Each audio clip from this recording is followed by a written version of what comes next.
Record to cloud. Recording is in progress. Hello. So if this is your first time coming to my class, my name is Siona, and we are focusing today on the witch in the city. So to start, Tanya has a camera setting where it just like automatically zoomed in on her face. I don't really know why that happened.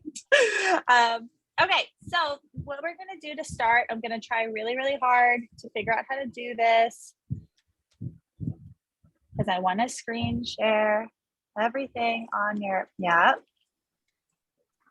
Oh, 2, 1.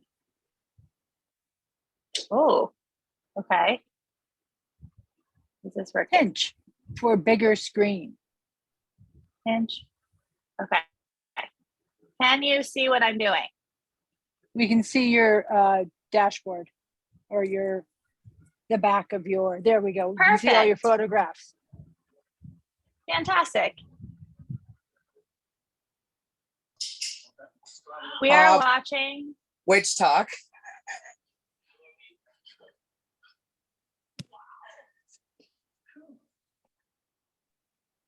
It scares the shit out of me.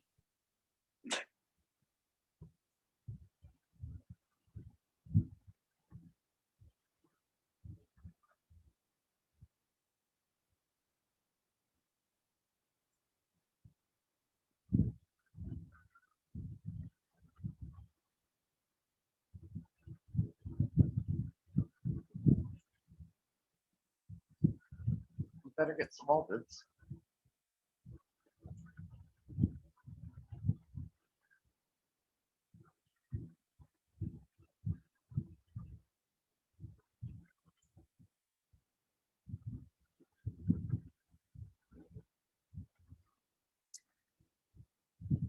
All right, that was type of Witchtok number 1. Here's another type of Witchtok.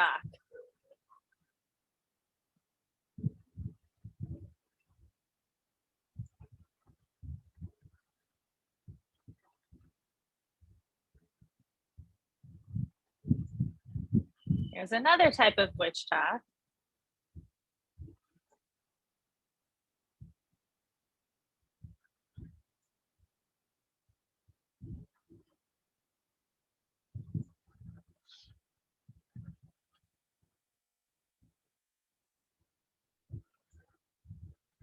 I hope she flies on it.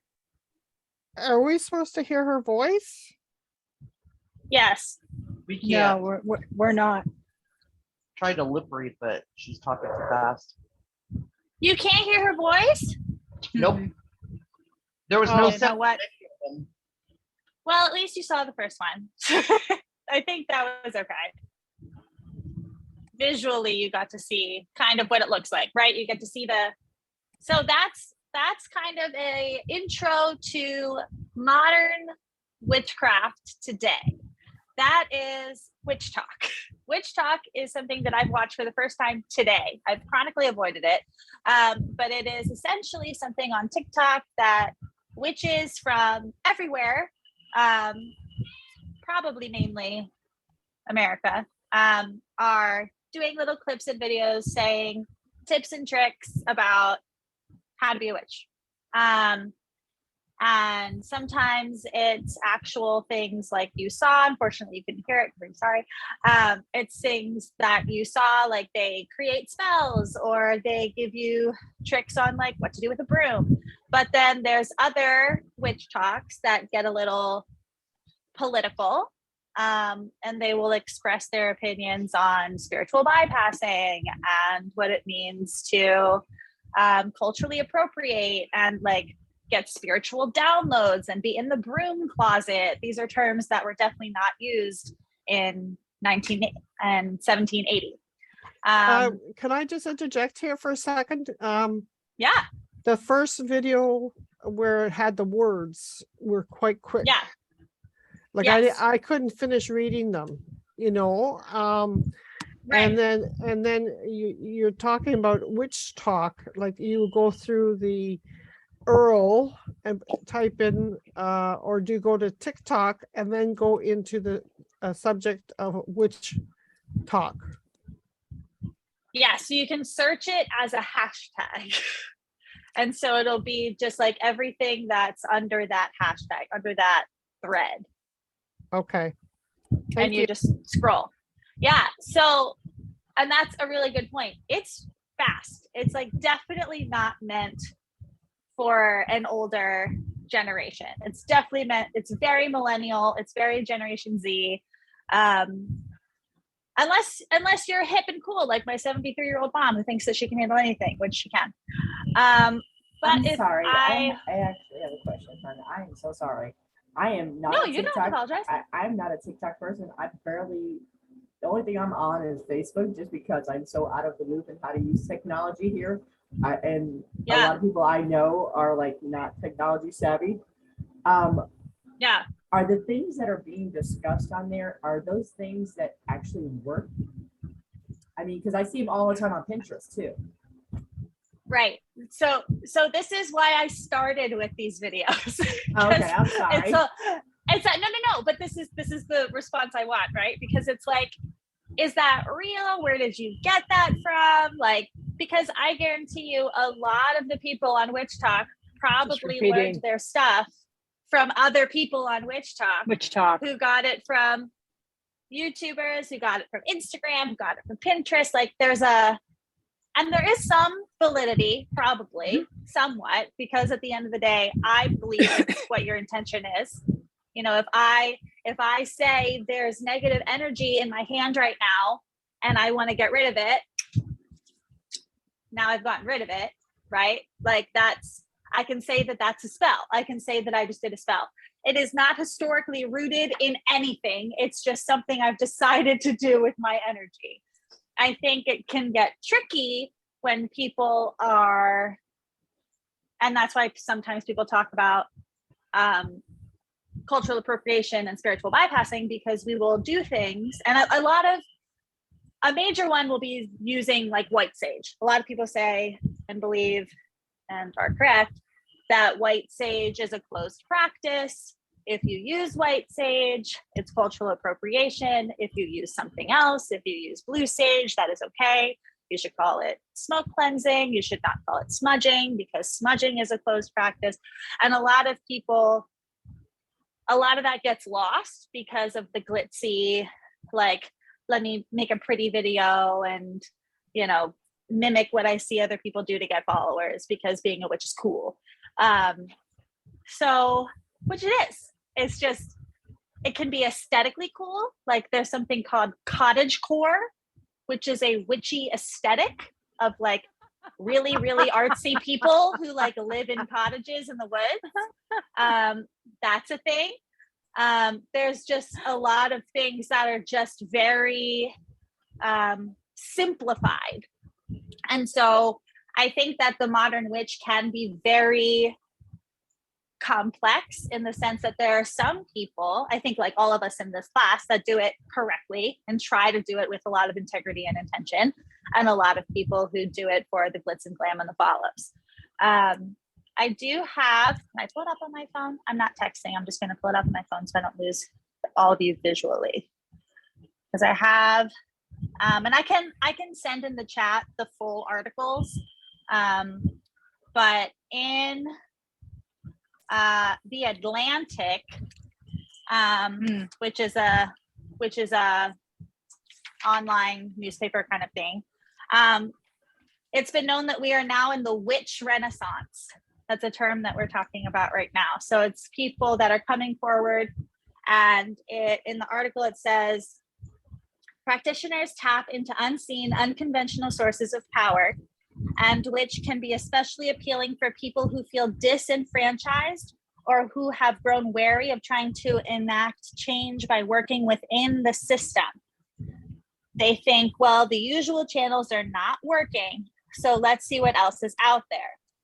Trump must contend not only to the hashtag resistance, but with the hashtag magic resistance, which shares guides to hexting corporations, spells to protect reproductive rights, and opportunities to join the 4,900 members of #BindTrump Facebook group and casting spells to curb the president's power.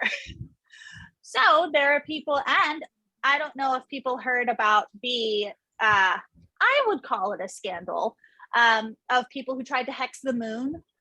Were we around for this? Do we know this? There was a group of people who actually together publicly have tried to hex the moon. It did not work. Yeah, Shocking. Becca, do you know about this? I heard They're about glowing, so I think, yeah. Fucking Witchtok. Yeah, so it's very modernized in this idea, right? That it's done in a very sloppy way. Like they pick the pieces and think that now they know what they're doing, when in reality it's a lot, it's very heated and more is there. I can't see anything like that happening at all. No. I know, I do too, Alex. I hate Witchtok. Also, Ronald Hutton in the Atlantic, he studied attitudes toward witches in more than 300 communities in places such as sub-Saharan Africa and Greenland.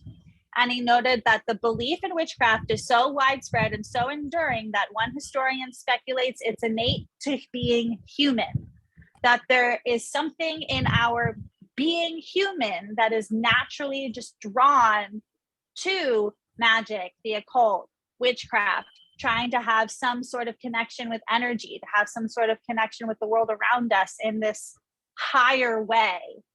And then we have okay, I talked about Trump, blah, blah, blah, blah, blah. And then in a Vogue article, I swear it's not as hokey as it's going to sound because it's Vogue, but there's an article that talks about 3 modern witches in Mexico, Japan, and the United States. And it talks about their different experiences with witchcraft. And I wanted to highlight a little bit of their stories, and then we can kind of talk about the things that we saw that were similar and things that are different and things that we never even realized, which I thought was super cool. That stuff that I read in here. Hi. Yes, I know. You read the article too. I know. You were there. I know. Okay, so Farah Para is 39 and she lives in Guanajuato. Oh gosh, I'm gonna butcher this so bad. Guanajuato City, Mexico.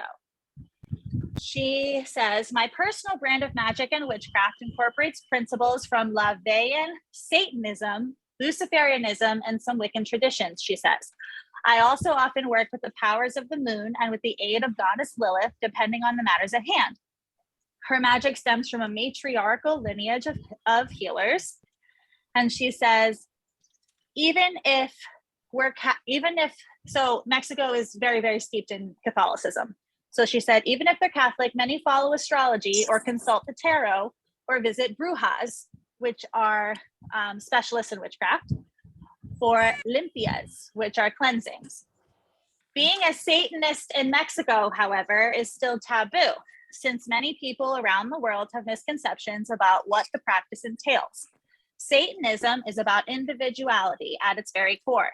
It's about subversion and rebellion, about being bold and daring enough to be original and to walk to the beat of your own drum.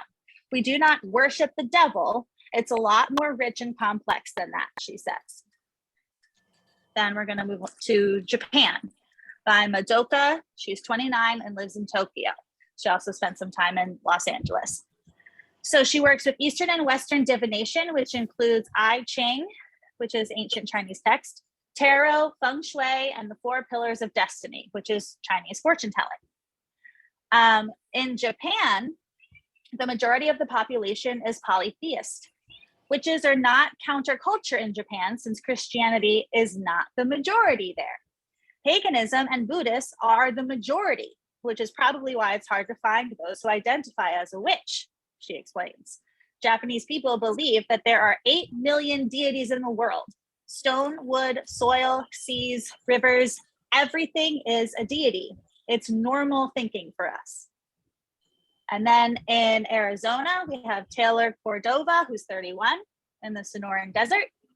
She is an Afro-Latina, and she says that culture intermingles with the wisdom of the desert in myriad ways. Her culture dictates every step she takes. It's in the way I use my hands. It's in the way I cast spells with my hips. It's in my voice and in the way I pray. Each of my cultures are present in the way I offer my devotion. The Sonoran Desert, the South Phoenix community I was born and raised in, and my African ancestry are super relevant factors in my practice, but they happen to be very nuanced and so beautifully blended together that it's hard to dictate all the ways in which my practice is shaped by my culture. And that I think is incredible, and so beautifully written.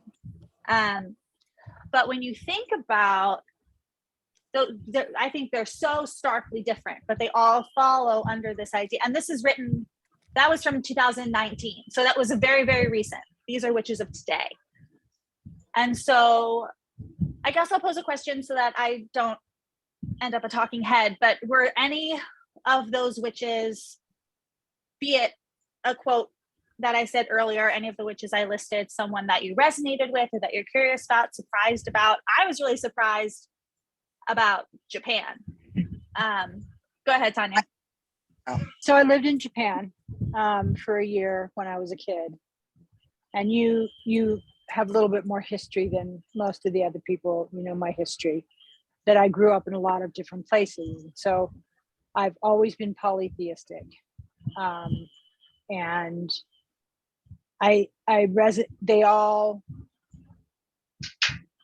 everything's resonated well except for Witchtok, which just seems to me personally, and people may find it very useful as a place for expression, but I found it to be, it seems, and I've seen a little bit of it and people have sent me stuff, it seems very superficial. We're not, I think being a witch is much more than the title itself. Ow, ow, ow. Sorry. Teenage interruption. I think that, yeah, I completely resonated with all of them. I do have some hesitation for the term Satanism, just because I believe that language carries certain frequencies, and that is such a loaded term for me, that I find Luciferians and Satanism, even though the definition provided I understand and resonate with, I do believe that language carries history and it carries things with it. And so I found myself getting a little bit kind of like, what she said about it, I agree with, but I would never use those titles. But I also don't believe that JC is the only way. Jesus Christ is the only way. So that then negates, for me, negates the idea of Luciferian or Satanist.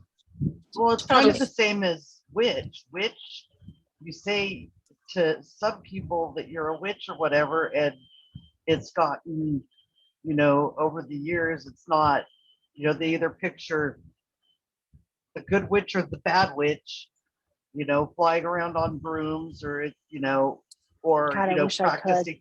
I know. Well, I'm afraid of heights, so I probably wouldn't do that. Vacuum. Use a vacuum. Do the vacuum. I would need to teleport. If I could do that, that would work. But witchcraft, Satan, they all have, been given these definitions that come out of misunderstanding or someone else's lack of information.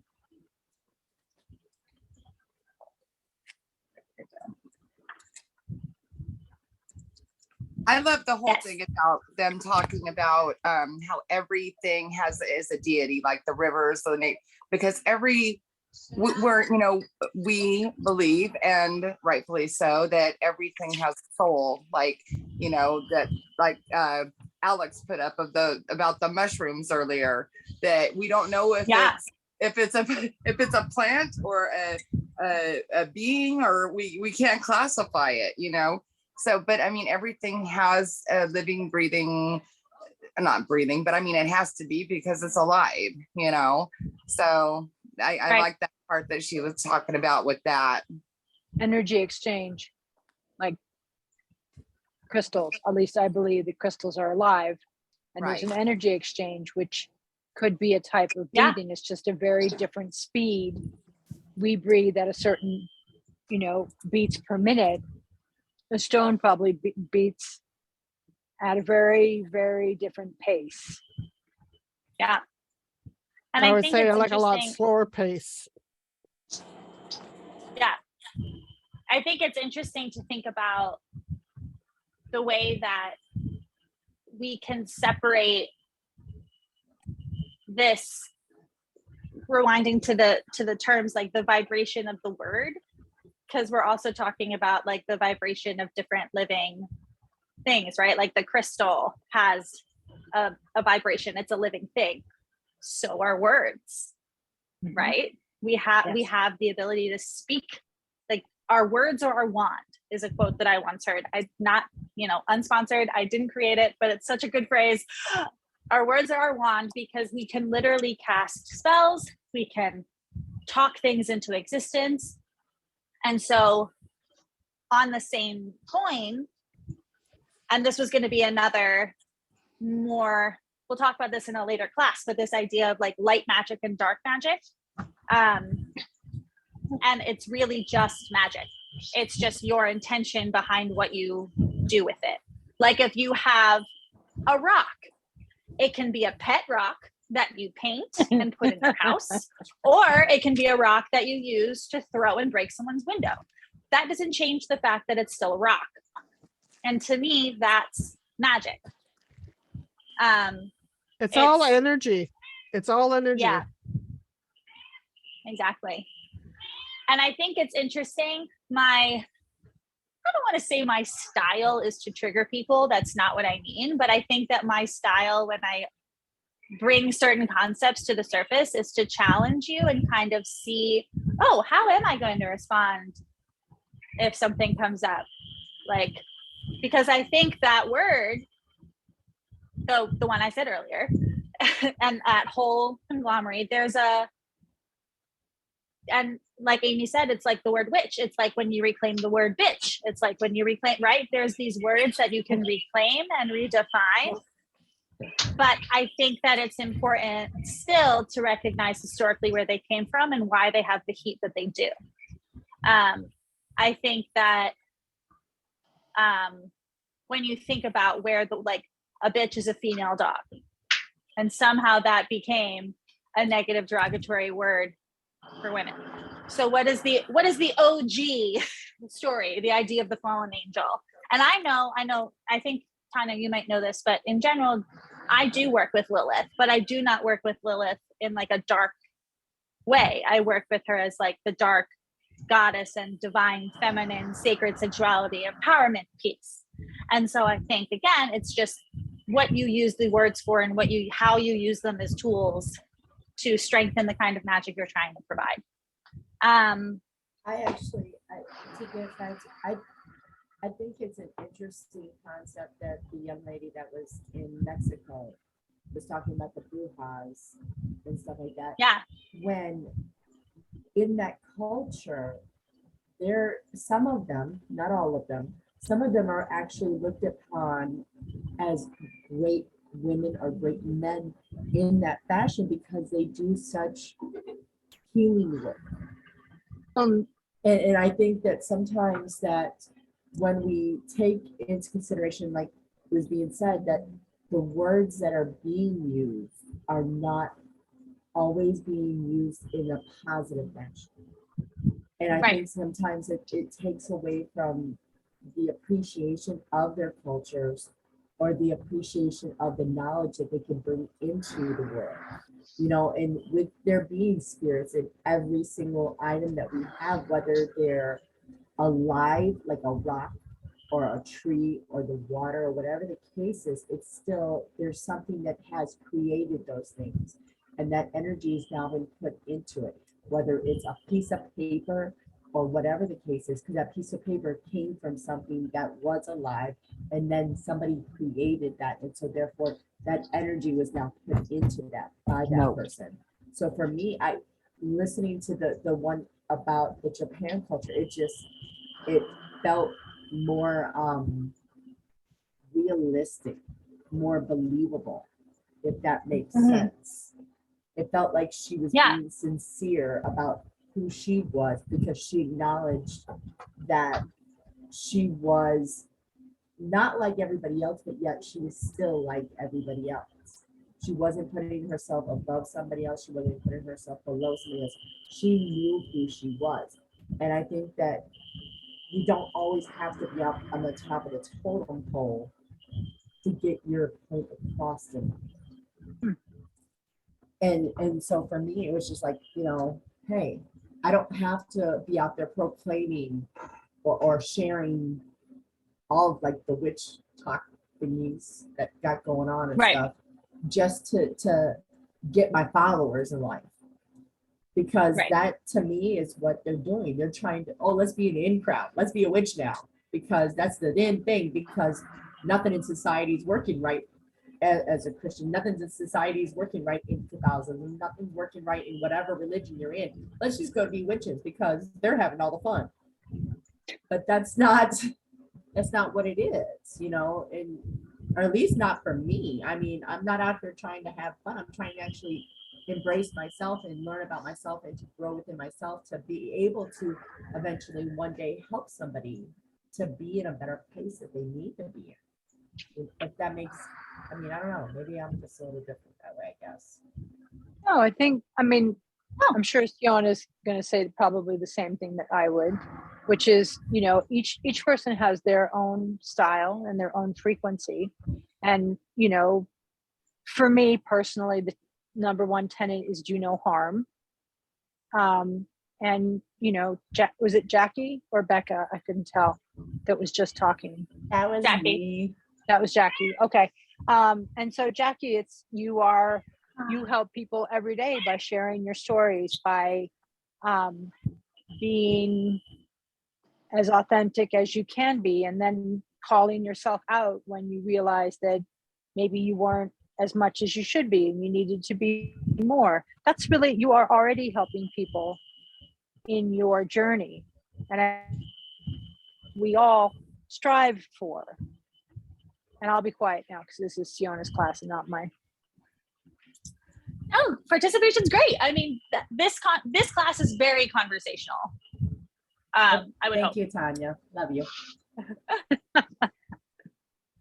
And I think it's interesting, and I don't want to speak for Alex, but I know that she is trained in Garderian witchcraft, and I think that has a degree system, and it's based off of different levels of learning. You have, you know, a year and a day where you study, and then, you know, you go up, and I think each one has a color. I'm not really sure, but and I know that they do it Garderian, and there's another kind that I'm forgetting that goes up in degrees. But there are also a lot of people, and mostly I would say it's the very, very, very modern Witchtok people that, or just in general, Instagram people, YouTube people, the common folk, that will just say they're eclectic. And they can grab from all different kinds of cultures and practices, and, you know, they don't necessarily know the roots, but they are trying their best.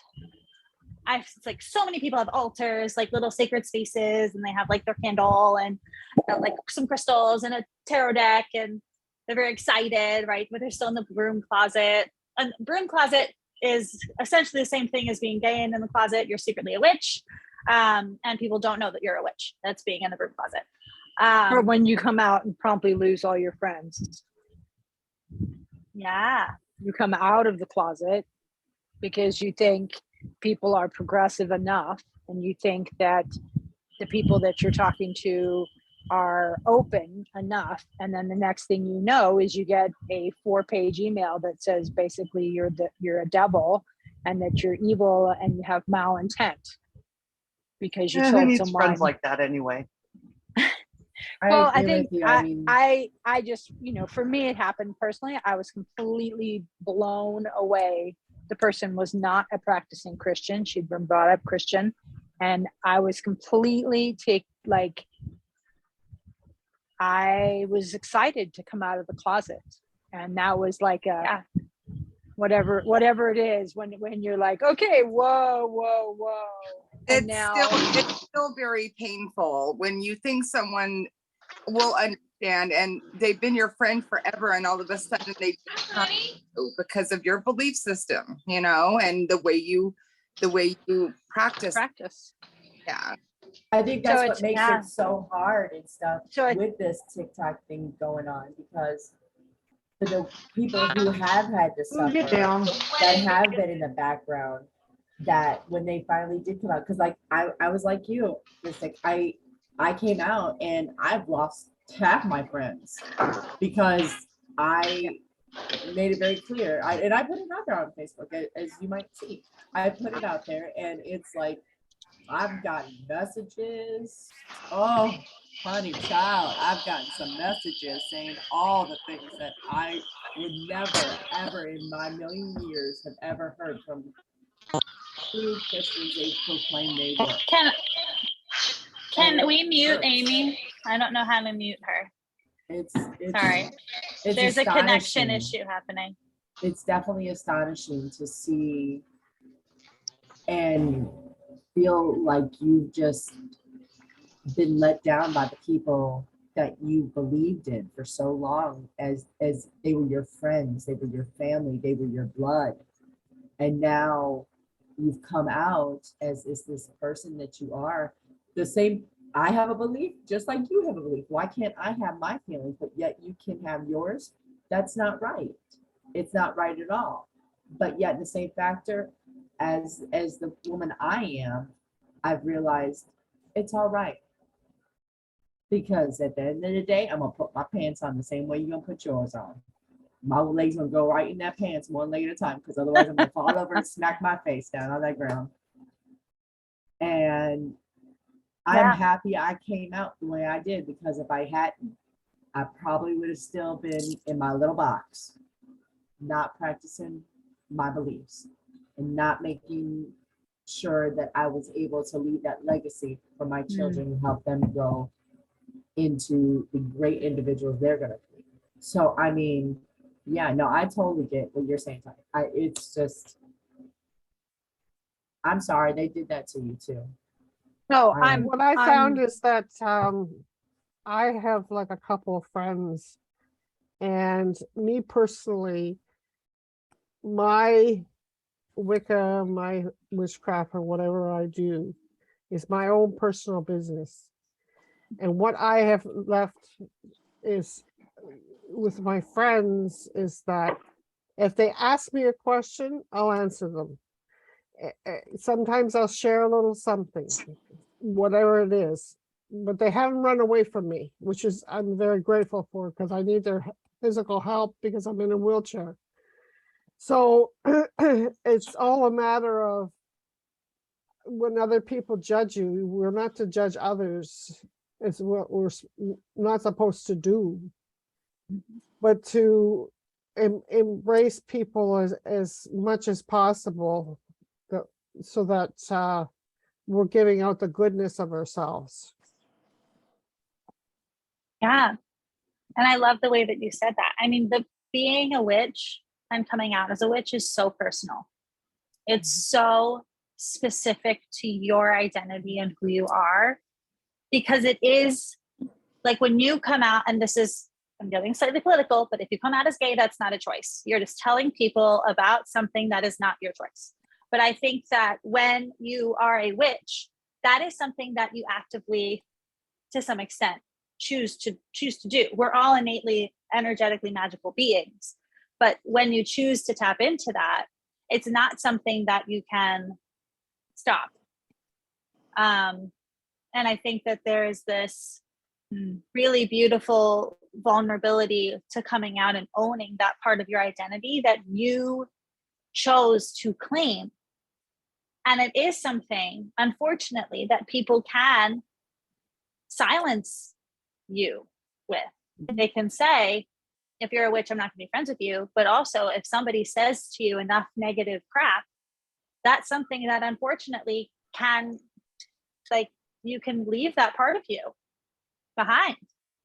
And I think that's an invitation to deeply kind of thinking about what we were talking about with the word witch last week, this like divine empowerment and this sacred innate knowing of who you truly are, and being able to claim your voice and to be able to stand your ground and be able to really believe that you are who you say you are.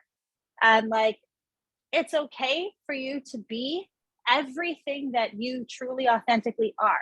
I was just having a conversation with my partner about how when you raise to a higher vibration, you're then going to call in people who are at that higher vibration. And there will be people that no longer fit. And I'm not saying like high vibe, good vibes only, right? That's not what I'm saying. I'm talking about like authentic frequencies, like when you truly are in your you-ness completely. And Well, I think that is witch. Go ahead.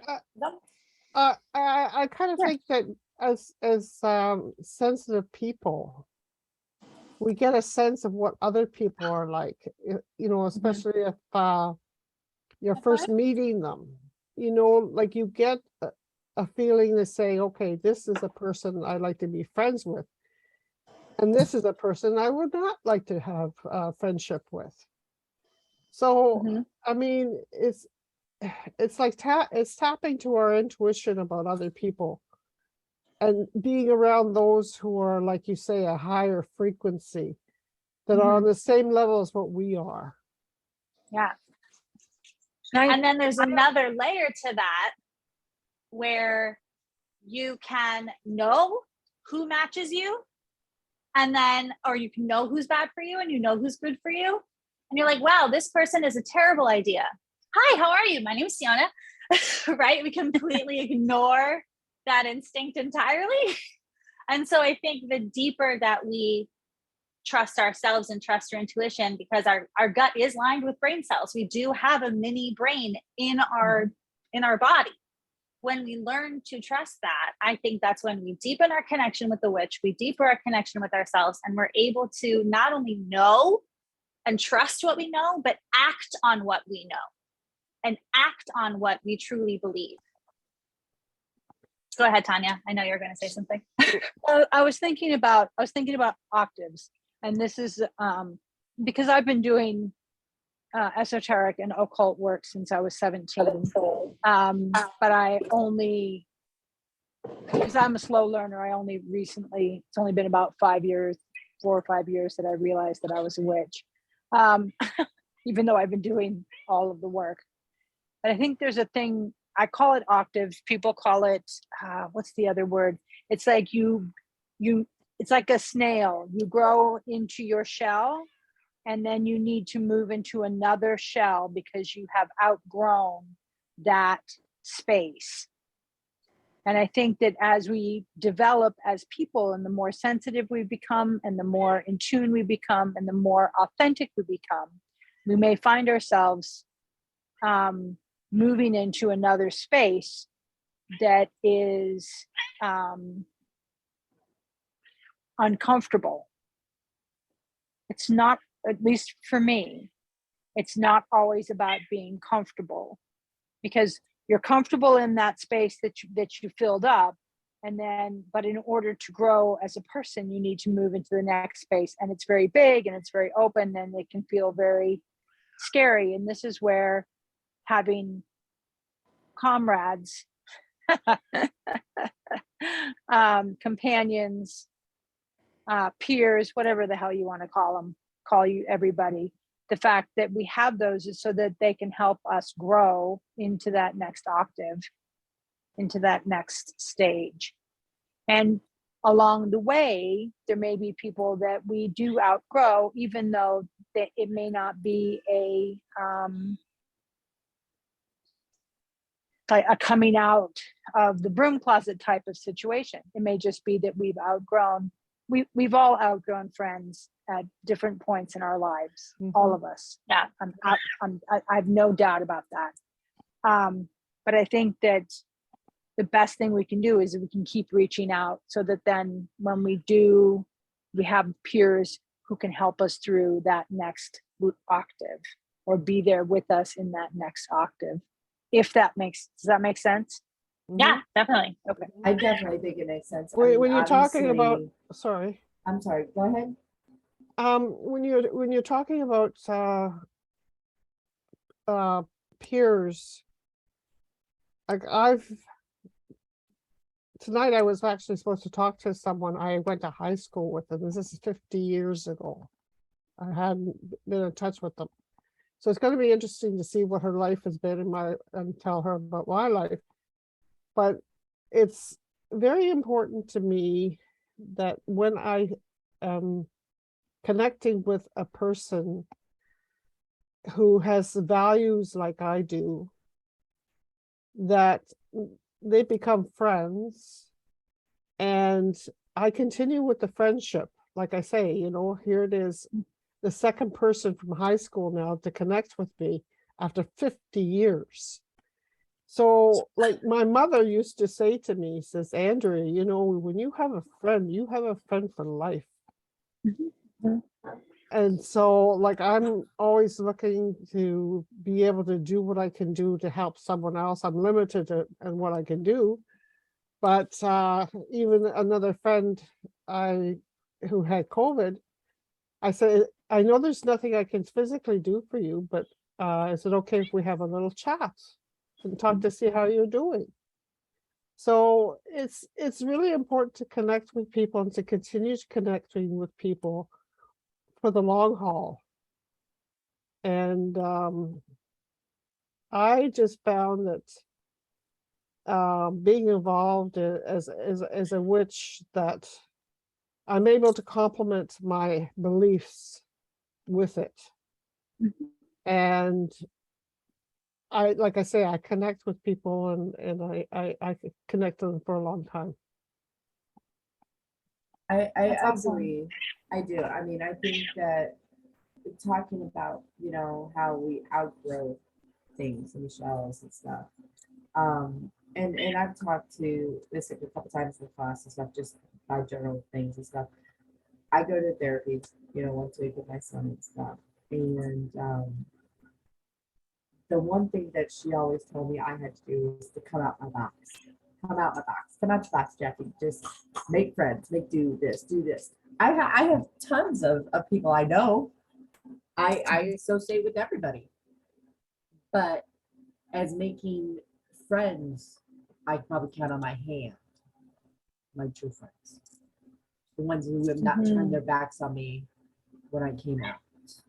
Or turned their backs on me, or even had the gall to say, if something was to ever happen to them, that they would not want me to help them.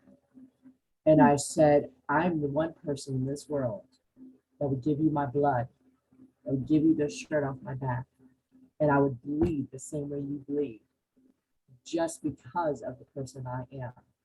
Could you say that about the 20 billion friends that you have on your Facebook page? Can you say that about the 20 million followers that you got on your little Instagram thingy? No, you can't. Because at the end of the day, the people that are there for you each and every step of the way, that have come out of their box, have come to grow into the next shell, as Tanya said it. Those are the people that I value. Those are the people that I look forward in my life of knowing and growing with, because those are the people that are going to want to be by my side at the end of the day. And I know that I won't have to worry about them not accepting that shirt off my back if they do it, not accepting that food of that plate of food that I'm offering you if you're hungry, or whatever the case would be. you know, and it's about that growth. It's about that non-resistance of you putting on yourself and being able to remember the person you are inside, and challenging yourself to become more and more and more and more, you know. So I totally agree with that. I mean, if you don't grow, you're standing still, and at the end of the day, everybody's gonna pass you by, and you can either grow or you don't. And if you choose not to grow, well, then you can't blame me for not helping. Right. Like, I do understand what Andrea is saying about, you know, I think that you can also continue to have a relationship even if you've outgrown, even though a relationship has changed, you can still have a relationship with somebody who may not be where they were at one time. So many of us have romantic relationships that then don't work out. And do we, you know, our culture says, well, then you don't talk to them anymore. But you may have spent 2 or 3 years, you might have outgrown them, but doesn't mean you have to be a dick to them. It just means that you're no longer at the same level. So you can be civil, you can be polite, you can be kind, but you can still know that you need to keep growing. So I just wanted to put that in, because I have friends, because I have lived all around the world, and I have friends all the way around the world, and I know that I can go to Ireland and I have 5 places to stay, and I can go to England, and I can go to Norway, and I can go to the Netherlands, and I have places to stay with people that I have not spoken to in over 20-25 years. So I absolutely agree that you can have those kinds of friendships, but it's a different. I was sort of focusing on that peer, sort of the comrade, the people that this group here of people who challenge you to be more, of people who are part of your growth, and not necessarily I just wanted to make that mark that what you'd spoken about, Andrea, that to make sure that isn't lost, because it's the same with family. We can outgrow certain aspects of relationships with family. It doesn't mean we're an asshole to them. It just means that we understand we're in a different place, and we can love them and care for them and be good to them, but we're not in the same place that we were 3 years ago, which I think is important to hold. I just wanted to put that in. It's really interesting that we had this conversation, because we started talking about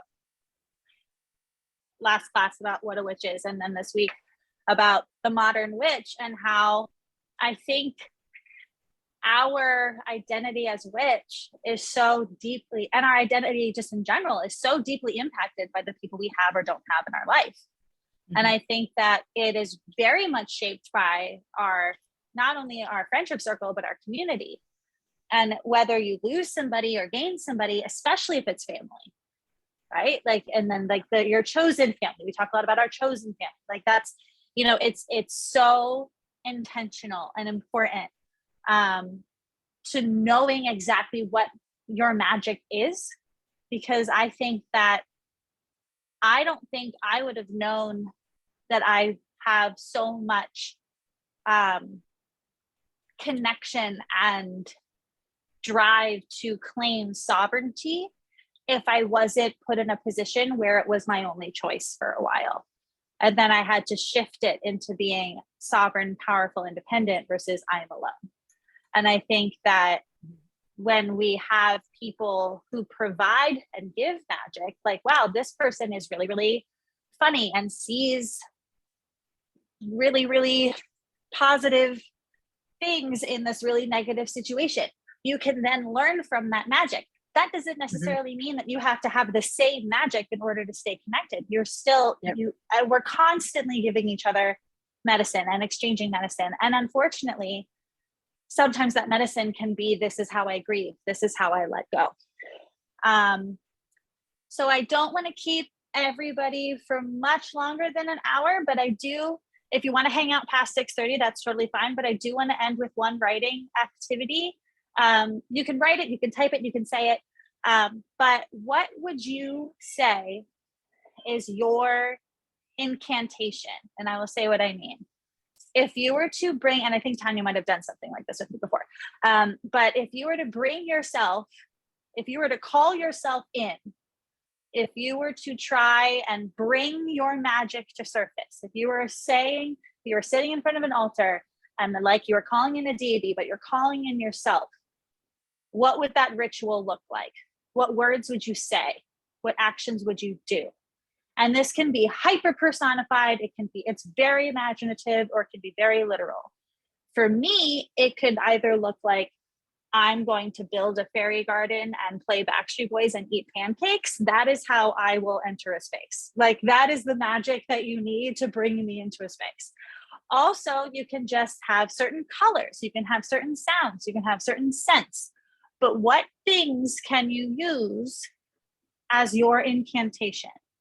And I'm asking this question to have a little fun, but also when you have moments where you feel lost, when you have moments that you forget your witch, you forget who you are, or there are people that are making you question who you are, how can you bring yourself back?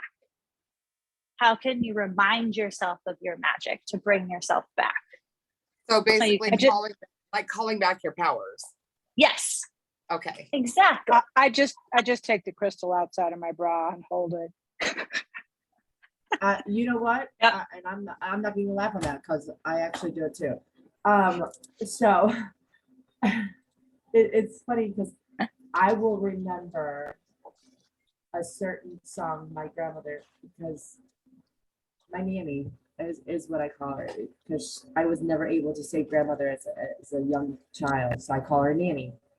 Hi, nanny. She loved lilacs. So lilac is like my favorite smell in the world. So my best friend, his grandmother smells like honey to me. And so I'll imagine the honey and the lilac and the crystals when I have them on me. But then I'll sing this light of mine. And it brings that light that's inside of me, it starts to shine. So for me, it's just like whenever I'm scared, whenever I start to feel anxious, whenever I start to feel overwhelmed with just all the negativity or me being an impact, all the energy that comes to me that I can't control sometimes, I'll just start humming that little tune in my head. And it brings me back to center place to help me remember that, hey, I'm pretty damn strong. I can get through this. So it's, yeah, I got my hematites in my pocket, got my necklace on, I got my crystals on, and I'm just going to town, just holding on to them, just like, okay, let's just sing today, So yeah, that's what I do. I love that. For me, it's just very simple. Is that when I do a ritual, especially the moon phases is what I concentrate on. It's three little words, but they're huge words. And that is, I show love.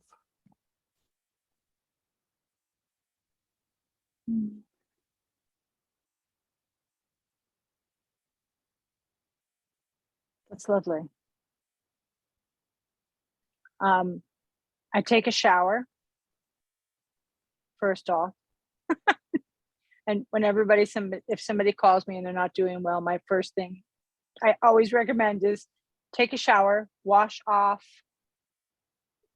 what has been built up in your aura from electrically around you, wash it off. And then for me, I have an altar that I have lit that has candles and crystals and spells and things that I've done, along with representations of Lakshmi and white and green Tara and Ganesh and a bunch of other different gods and goddesses that I connect to. And I light the candles, and I have it most of the time when I'm working, even when I'm doing my job work from home. When I do work from home, I still have those on, because that altar is has has a bunch of, not all, has a bunch of different threads that weave into who I am when I'm my strongest. There's a hawk, there's a picture of the man that I love, there's a bunch of pieces of different kinds of crystals, from selenite to citrine and jade and green aventurine and kunzite and lots of different, obviously, crystals. But that's, yeah, there's no specific words. It's more about the lighting, the winding in of the power when I light it, on always winding it in so that it comes back to me, so that I come back to myself. Because what takes me, particularly because I work in home health and hospice, and so sometimes I can come home with very little left of me left sometimes. And so I will do this. I'll wind it back in. I'll wind myself back in, and then I'm okay. And then I go to sleep. I love that. For me, I listen to music, always something upbeat that you can kind of bop around and dance to. Whenever I am feeling off or down, I find a song that I really like and just like dorkily dance around in my room, or just a minute to myself. And I also always wear a hematite ring, because that seems to help.